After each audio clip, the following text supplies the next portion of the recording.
at an event and there was a fellow there who came up to me and asked for some advice about running his Facebook page. And I said, who are your clients? You know, there were doctors and lawyers. I said, are they on Facebook? Is that how they do their procurement? Understand who you're talking to. And he looks at me and he goes, no one's ever asked me that. Everyone just said you need a Facebook page.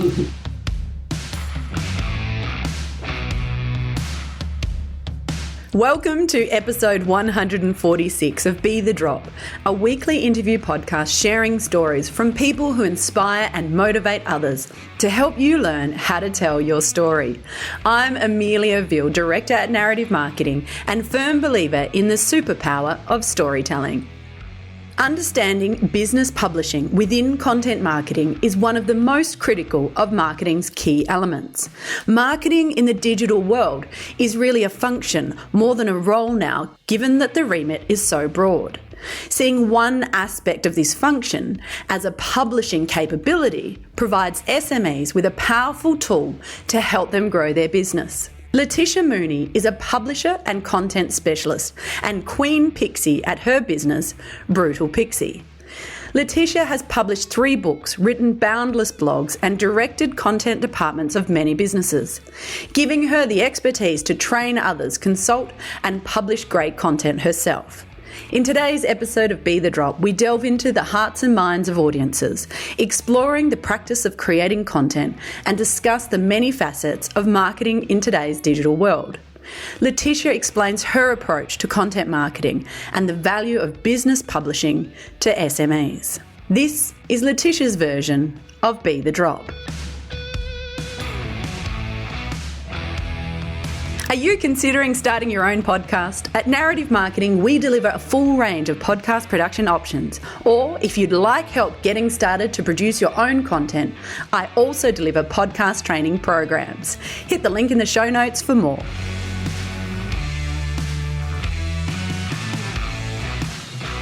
Leticia, thank you so much for joining me on our next episode of Be The Drop. Thank you for having me. To get us started, you've got your item of significance, and that's something that gives us a bit of backstory about you and what you do. So can you share that with us? It's a book. It's called Music Journalism 101. This book was really my entree into publishing as a self-published author. And it came out of working and mentoring music journalists. When I had my music magazine, I had writers and photographers in every city of Australia and literally all over the world. And what I discovered when I was doing it was that I was trained as a critic, but most music reviewers are not. They fall into the job. So I was always mentoring them by email, and I thought, this is really stupid when I could just write blogs about it and teach them that way. So that's how I started. And then people started reading them, and then they were asking, oh, this would be awesome, really need a book. So I produced the book, and that was really like the turning point for me.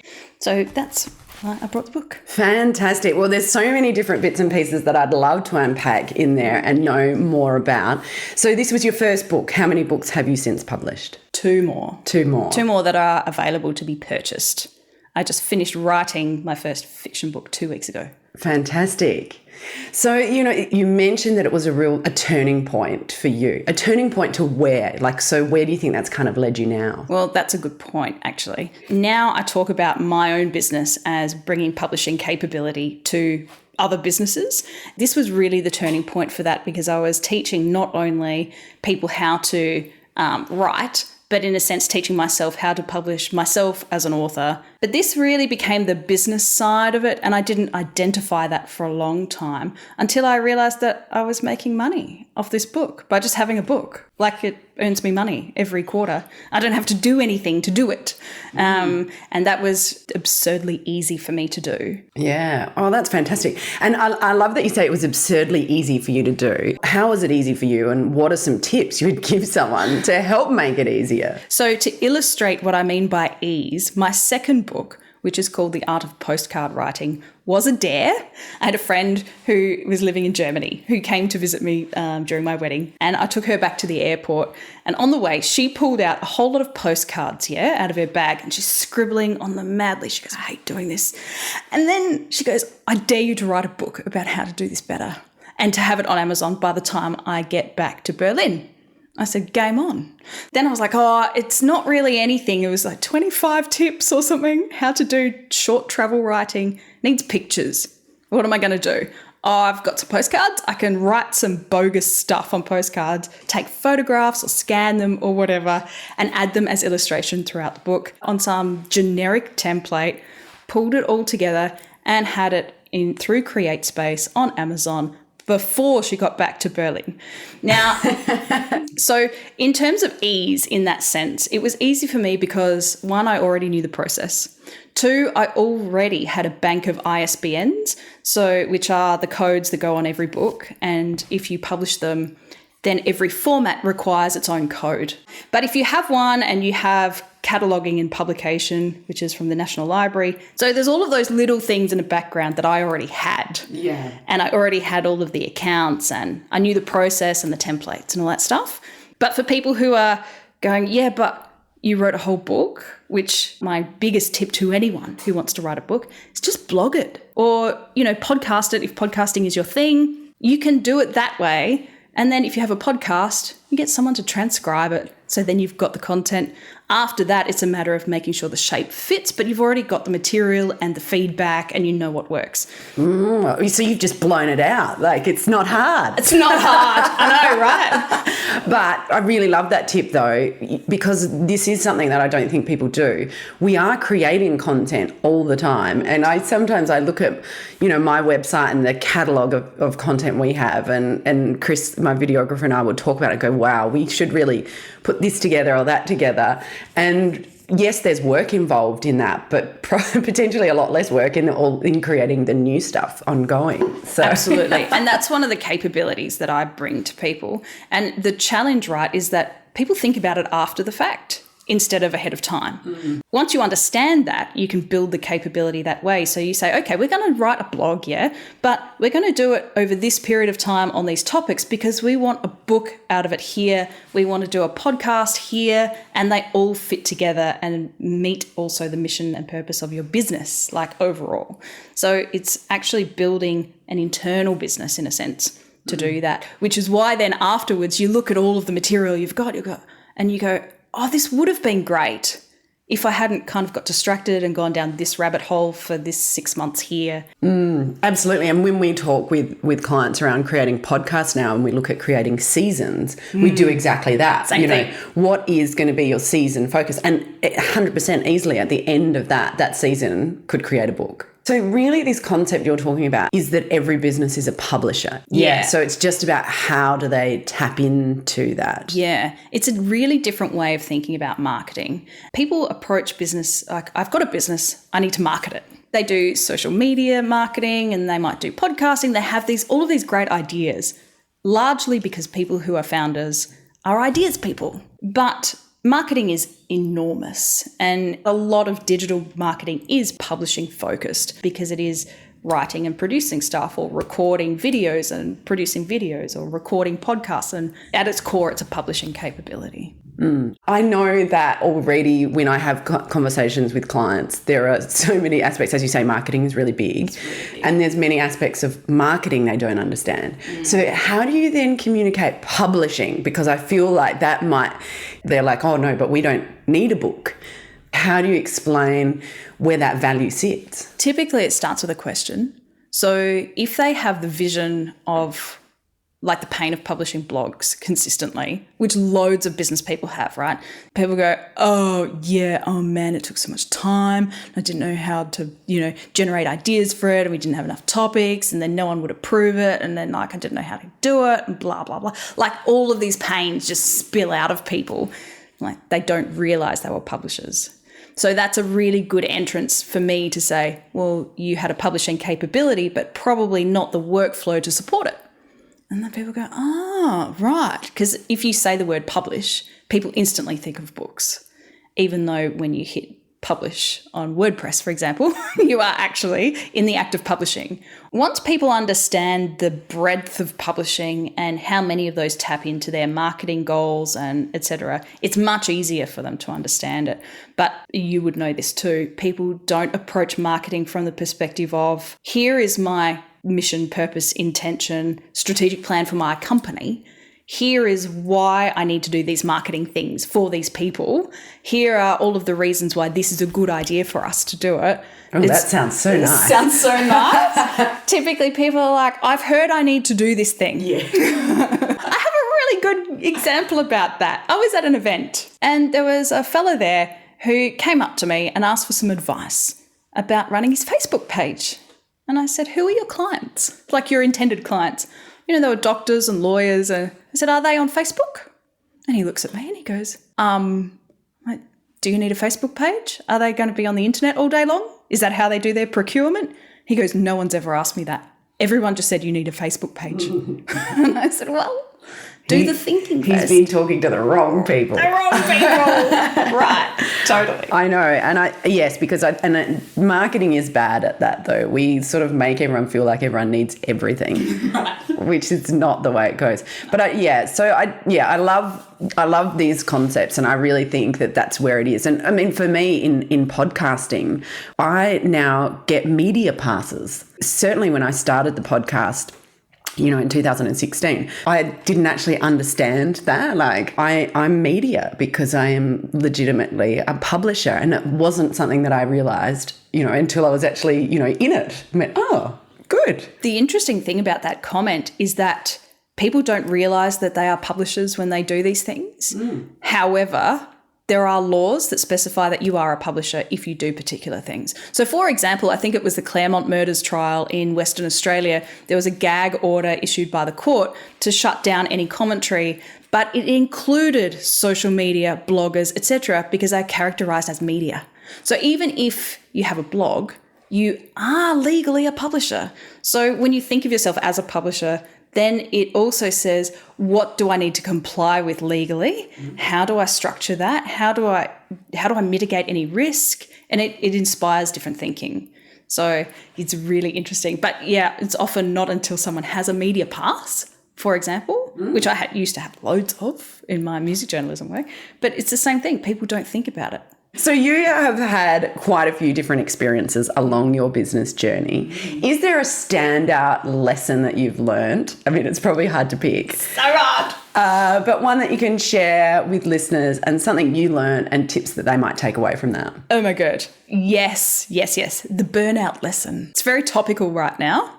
So I'll tell you a little bit of the story and how I learned that lesson, yeah? And how I learned it again and again and again.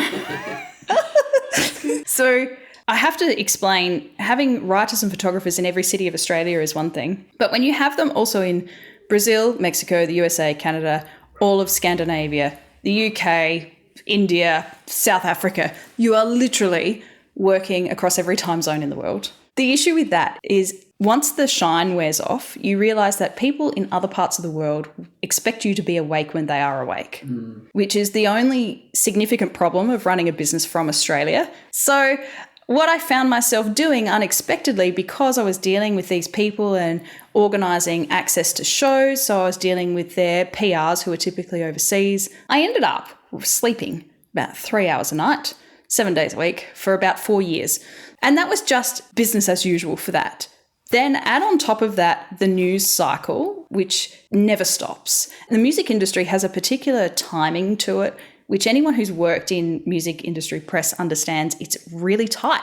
What would happen is I would send you out to a show. You would go out and enjoy the show and try not to get pissed while you were there, absorb all of the components of it, and then you would come home at, say, midnight or 1 o'clock, then be expected to write all of the impressions and do a good job and turn it around by the next morning. That's really tight. And if you're a photographer, then you also have to download, sort, edit, compile, all of that and turn it in typically within 24 hours. But then you add the news cycle to that and you're competing for news to break news and do all of that stuff, which doesn't stop. And then you have the business as usual of trying to work out how to fund it, trying to buy advertising and do all of that, and then somehow pay your rent and eat. So the first lesson of the burnout lesson was when I decided that I needed to exit from that, I was not in a state to do that properly. There were no co-working spaces. There were no startup groups. There were some business enterprise centres, but I didn't feel like they were my people. They seemed to be middle-aged people who were consultants. And I was like, they won't get it. They've never done this kind of work. So I never approached anyone. So I didn't have any support in order to kind of take a back step away from what I was doing, which is the first big red flag, right? Have a support network.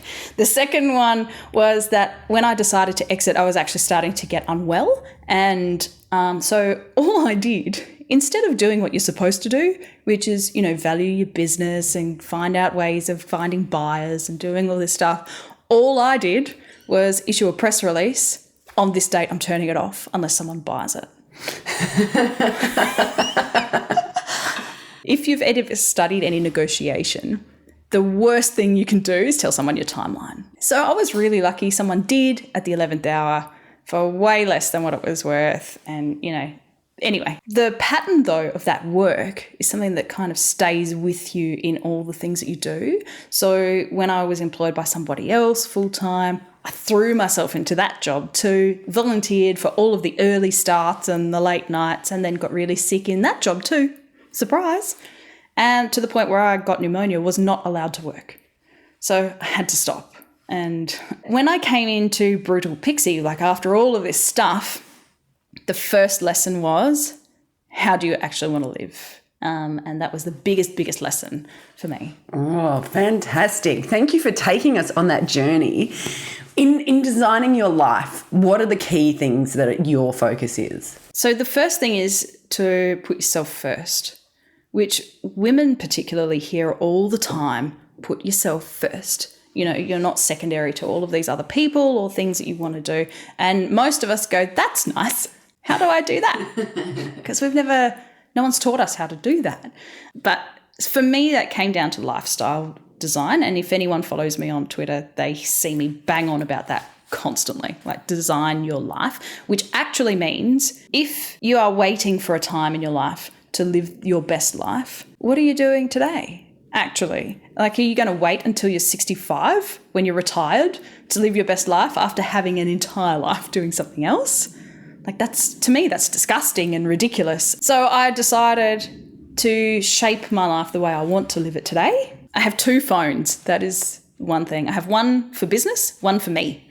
And the me phone has no business things on it. I can't even access my business emails on it. Like, there are no calendars, there's no social media, there's no banking, there's nothing. It's just personal life phone, business life phone, which means that because I have dedicated work hours, which is part of the design, I work from 7 till 4, I turn my phone off at 4 o'clock and I don't turn it on again until 8 or 10 o'clock the next day. The other thing is I decided to have weekends off and not to work nights as well. And it sounds like I don't work at all, right, after all of this. And at the start of last year, began having Wednesdays off to focus on my personal creative writing, which forms professional development, realistically. Well, and you've just finished a book of fiction, so I assume that happened on Wednesdays. Yes. Yes, in Wednesdays. 30 Wednesdays. Is the book called Wednesday? No. No, actually. You should include Wednesday in the dedication. I should. I really like, and particularly this idea, and it was very interesting. I was literally just talking to Fiona from DIY Digital the other day about, I think she's just writing a blog on this, about parameters for freelancers or founders, etc. Yeah. And talking about phones and when's acceptable. And because I think now, because of our contactability and everybody's sort of our urgency for everything now, you know, so this then flows on so that people get messages and, you know, emails at all sorts of time. True. And is there an expectation to answer them? But you've circumvented that and, well, you're off. Has the benefits then, has that really helped? Have you seen the results? Yes. Oh, man.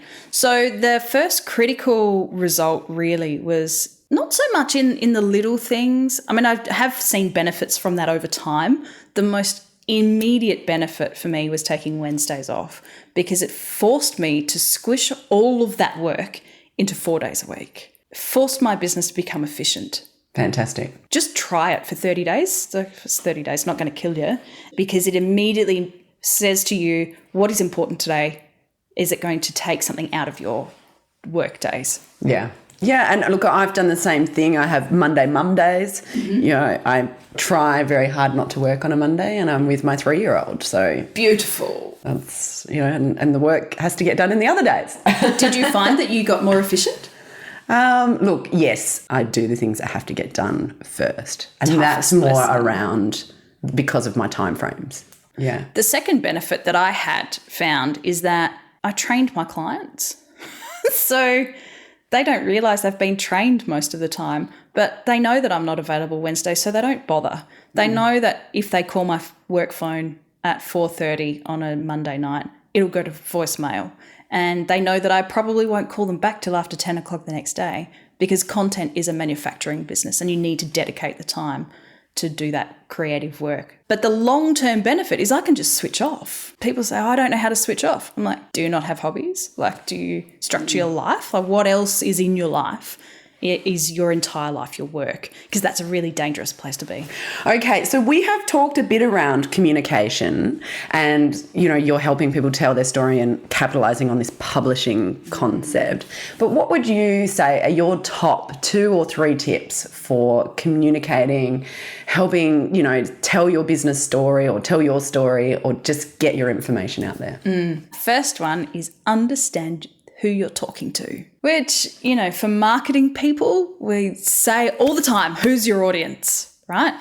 Lots of people stop at demographics. They don't get into the hearts and minds of who their people are. So if you're in, I don't know, pick an industry, a fitness industry or a weight loss industry or something, there are forums where these people talk to each other all the time. I'm struggling to do this, or I've tried this and it didn't work. What have you done?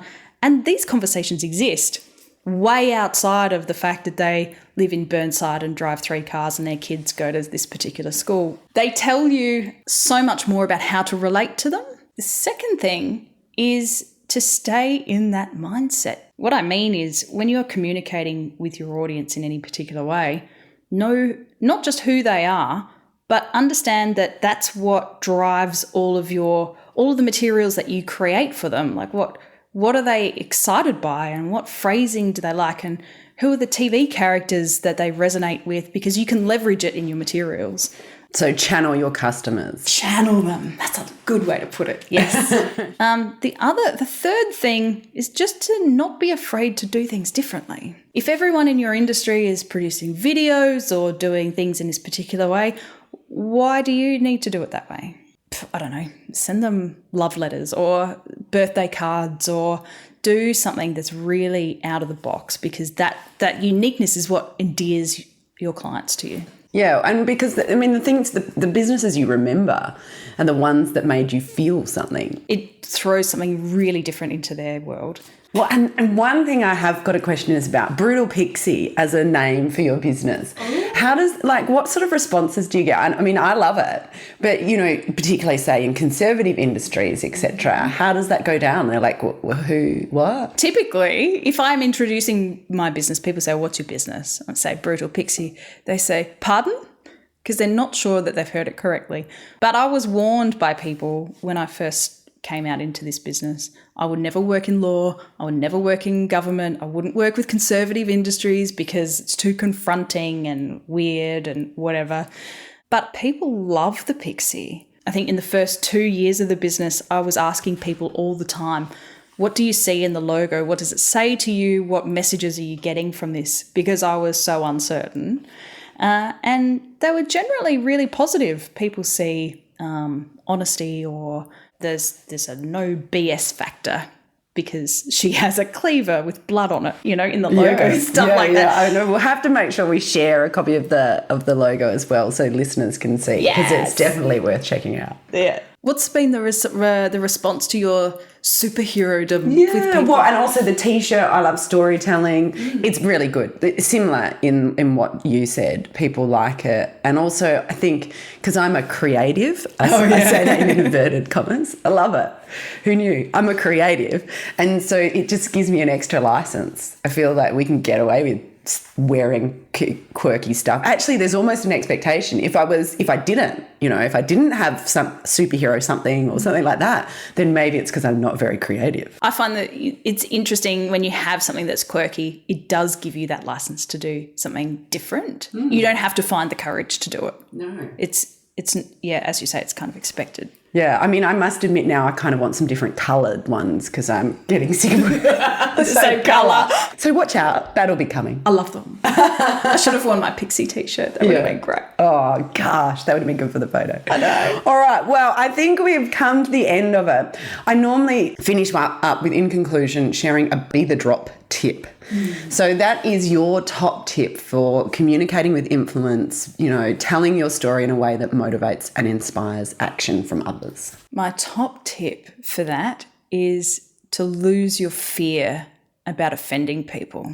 If you take, like I send daily emails to people with tips every single day, and the key thing about doing something like that is you have to lose your fear about offending people and own your opinion. People aren't interested in bland, samey kinds of stuff. They want to hear what you think about something. And if it offends them, that might be okay because they will probably still love you, Depends on what the offence is. You don't want to do anything terrible or racist or disgusting. But you're allowed to stake your opinion and say, actually, this is what I believe and this is why. Because people buy into that belief. They want to build their own communities. So that's my biggest thing for people to take away. Really good sage advice, because I think in an era where we're very worried and censored around offending people or saying or doing the wrong thing, which to a degree there's some relevance in that. Totally. And important. But then how far does that go? So I think great advice. Fantastic. Thank you so much. My pleasure. Thanks for having me. Thanks for joining me for another episode of Be the Drop. Don't forget to subscribe in order to ensure you never miss out on one of our weekly episodes. Be the Drop is produced by Narrative Marketing, where we believe that stories connect individuals and that powerful storytelling can positively impact the world. To unleash your storytelling superpower, visit narrativemarketing.com.au or check out our social links in the show notes. To contact me directly with any specific comments you have, you can email me via amelia@narrativemarketing.com.au. And don't forget that whilst a task or challenge may seem overwhelming, a waterfall begins with one drop. And look what comes from that.